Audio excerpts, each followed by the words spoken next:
Let's bring in sports commentator Abadi Ismail. Thank you so much for joining us after this final World Cup. I want to first talk about Spain's big win here. I'm curious about what you think the tournament, how this tournament will be remembered in the context of Spain's overall football legacy now after this big win. It was all about a team winning versus a one-man show of Messi mania.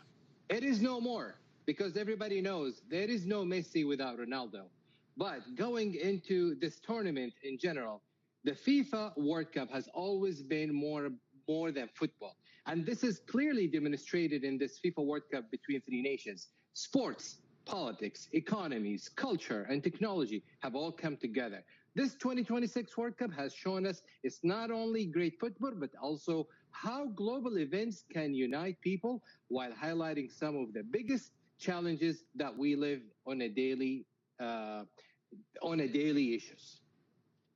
Yeah, and this role, yes, go ahead. Sorry. So if I have to summarize the whole World Cup in a sentence, I would say it has been a successful football tournament with a strong economic engine, despite of all of the challenges from tickets prices, dynamic pricing, visa issues that your aforementioned person has just mentioned, and reminded us that sports still has a unique power to unite people despite the political and economical differences. But here in America, everything can be happening because we create opportunities from no opportunities.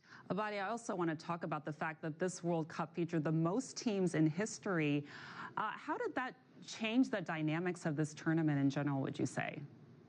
It's economical decision, purely economical decision going into the 2030 World Cup for a possible increase of teams attending the World Cup. Look at it from the positive side. We're talking about massive tourism boost across Canada, Mexico, and the United States.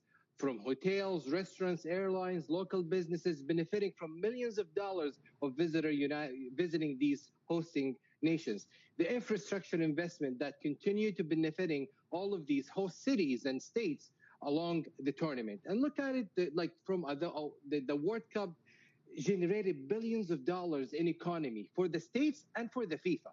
Of course, there is a downside of it, which is the hosting nations, and there is a lot of cost that remains enormous, especially when it comes to an individual that has to do with ticket pricing and accommodations with these dynamic pricing for the fans.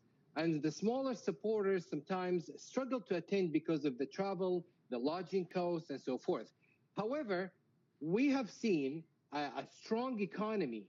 People were able to spend $700 at minimum to attend not only just a game, but two. There is a lot of opportunities. There's a lot of money. The World Cup is a huge economical opportunity, but affordability remains the challenge for ordinary fans. I want to also mention another first, the first time the World Cup has featured three host countries at the same time. How do you think that elevated the experience for fans from the perspective of sport and culture? I mean, here just in the United States, these matches were all across the U.S. and different cultures just within the U.S. Look at it from a political perspective, okay?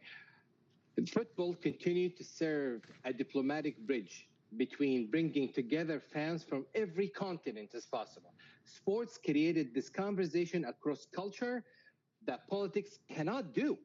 The country successfully has been able to co-host one tournament demonstrating the strong international cooperation. Of course. All right. Unfortunately, we had some technical issues there, but we want to thank Abadi Ismail there.